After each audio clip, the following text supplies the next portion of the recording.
Nice to see you, Jonathan. Mike Davidson from the Shirley Papanui Community Board.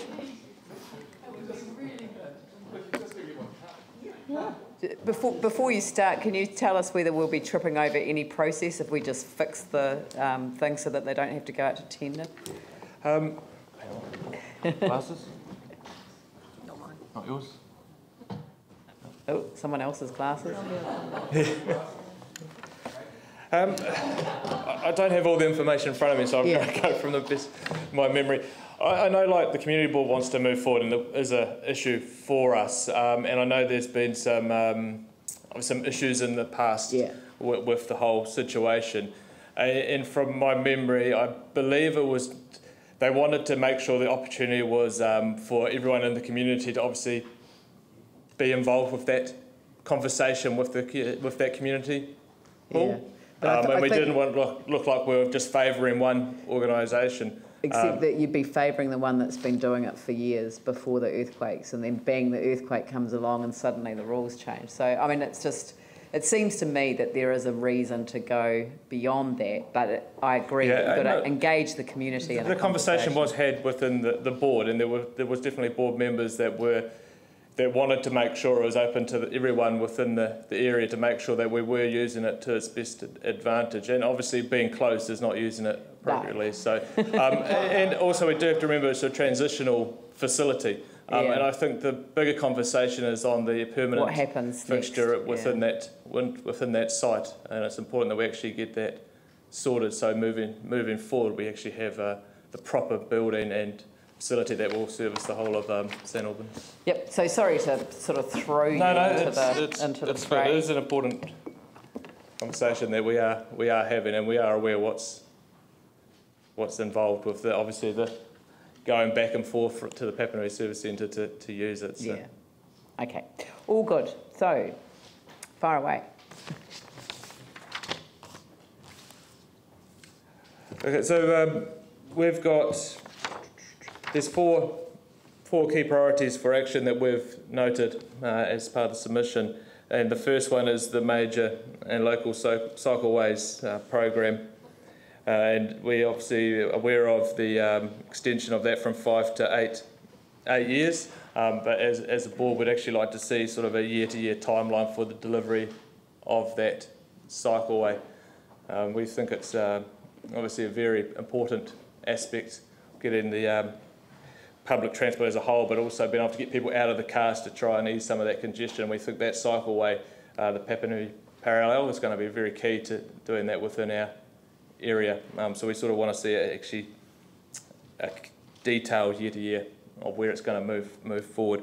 We're also in supportive of mixed zones instead of the slow roads. We just think it's going to be better for the community to know they're entering into a shared area, not just when there's a cycle you need to slow down to their speed.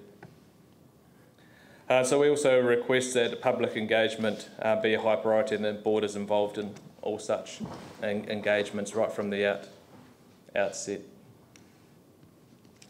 The next priority is the stormwater drainage, flood protection and control. So obviously we are aware that there has been a lot of movement forward with this issue with the task force. I guess one of the things is the board encourages the council to assist with the remediation of dwellings in the Flockton Basin, Slater Street area that don't actually meet the minimum floor levels specified. So what's obviously concerned with everyone is the houses that are getting flooded above floor level when there's a 1 in 50 year event. And I think one of the things to remember is it doesn't take too much rain for this area to flood, and I know over the last 6 weeks we've had some pretty big rain events, and like the March one, which obviously was a 1 in plus 100 year event, but it doesn't take that type of event to actually cause what we're seeing in the Flockton area. And obviously this is causing a huge amount of stress financially, emotionally, physically to the residents within that area. So one of the things we're asking the council to consider is buying properties with that buyback option once the remediation work has been completed in approximately 2 years' time, all going well. Next, we have the regional parks, and the board notes that the parks budget will be redistributed between the regional and sports parks activities, and there's been little detail provided on the rationale for the proposed redistribution of this. So the board is concerned about the impact on the reduction in the budget on future staffing and operational service levels for the regional parks. For example, it was brought to the board's attention that it will likely affect pest and weed control. And lastly, the board is highly supportive of the community funding scheme and recognises the significant cost-benefit values that participating groups and organisations provide to the city and people. And so the board supports the retention of the community grants fund at $7.776 million. Very good. I think that the stormwater drainage, flood protection and control, I mean, I guess that the advantage of the task force approach has been to identify that, yes, you know, half of the problem is in the Flockton area, but the consequences are widespread throughout that area, even though it might be only half the finished floor levels that are breached in an event. But as you say, it's a minor event that will flood the floor levels. But we now have, because of the whole situation that we've confronted, that we now have really good data right across the city, and we're improving that all the time. I think that your community board has been tremendous in terms of the way that it's worked with council staff and tried to bring the community together to deal with what would have to be the hardest issue that we've had to face thus far in our new council term. So, I mean, well done on what you've done so far, but we know that communication has to be lifted and that we need to truth test a lot of the information that we've got in that document now. Phil? Thanks for your submission. It's very thoughtful, Mike. And just for starting on the cycleways, look, I just wonder if you're aware that there'll be further consultation with communities as they're going in. So I'm wondering if that might be the time to actually have those conversations with people. And if, for example, your community follows your suggestions about the cycleways being, say, in a different place, like a mixed zone, that could potentially follow. Would that be a sort of a process you think this could be achieved by? Yes, yeah. I think it's just important that obviously we get as much consultation and conversation happening. And, you know, it's going out to 8 years, which we accept, but I think it's important also that we know exactly sort of after each year what sort of stage we're going to be at, so we can know in 8 years' time exactly where everything is. I think that will sort of change a lot of the attitude for it being extended. And I think you're aware that we didn't want to raise people's expectations about the timing, given that people would want them sooner. Yeah. Okay. No, that's really good. Yep. Thanks, Mike. Yep. Did anyone else have any questions or? The only thing I'll mention while I'm talking, Mike, is that on the flooding, we very much want to make sure that we communicate well, continue to communicate well, I think, with the residents, especially in Flockton Basin, and that we want to hear back from people too. And I see Emma holding it. So what we're proposing to do is that people like Emma and other community representatives, in fact, we have some ongoing dialogue with them to make sure so when we're giving information back to communities, that we're hearing directly from some of you people as community leaders too.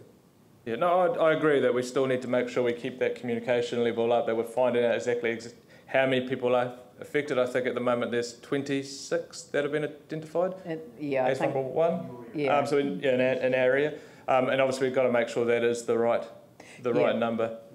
So I think that, I mean, it'd be interesting to get feedback, but I mean, not now, but on this whole concept of, taking the two breaches of the floor levels as the level 1 vulnerability, to take away from the fact that the March event was the extreme event, but as the future comes with climate change, that may in fact become more frequent. I I no longer use the phrase 1 in 100 years. I've been kicked around enough for using that. There's been a lot of them lately. So. But well, no, there hasn't been. There's only been one, but the ground was so saturated as a result of that that actually a smaller event was bringing up the inundation much more quickly than it would have in a time when the ground was able to absorb and take it away. So. Yeah. And I guess one of the other things, it's not just obviously the water going into the properties, into the houses, it's the sewage and that's going onto the land and the clean up afterwards and the effect of that. And I think that's what's come out of the task force already, is the need to not only work a lot more quickly and in a planned way with local communities in anticipation of an event, but actually the clean up afterwards is very important as well, and it has to be a lot quicker. And a lot more focused on getting rid of that sewage as well. Was there anything else that... I think it's always the hardest being the last submitter for the day, but look, thank you. Can I just add one thing in relation to the bus service? Yep. Because I've actually had someone talking to me about it lately, because I've also had concerns with the Metro Star going. It's actually been replaced by a new route called the 100 series, which actually follows the same route within our ward from Palms to Riccarton. And obviously then they'll be able to do the connecting buses from those points. So even though the Metro Star's been discontinued, there will be another bus that follows the exact same route within our area. Double chain buses and that. For elderly, that's not good. People with impairments, that's not good either. There's been times when I've had to catch buses and I've missed the bus because I've been getting on and off the other bus. I think it was the desire to be able to go to New Brighton, which... and it is. We have had correspondence coming to our board recently, so I'm just talking to someone within the community about that now. And also the 118 bus, I think the reason why they're looking at discontinuing that's because it's only getting about 1.3 people on it per trip, so I guess it's the service that's it's not being utilised. I think that, I mean, it's interesting.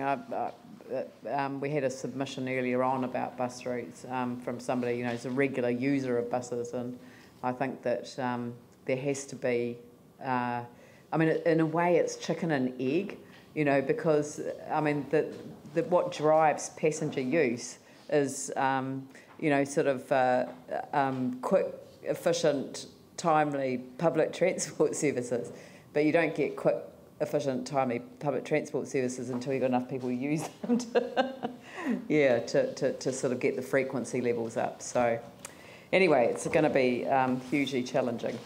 But look, thank you very much for your time, and thank you everyone.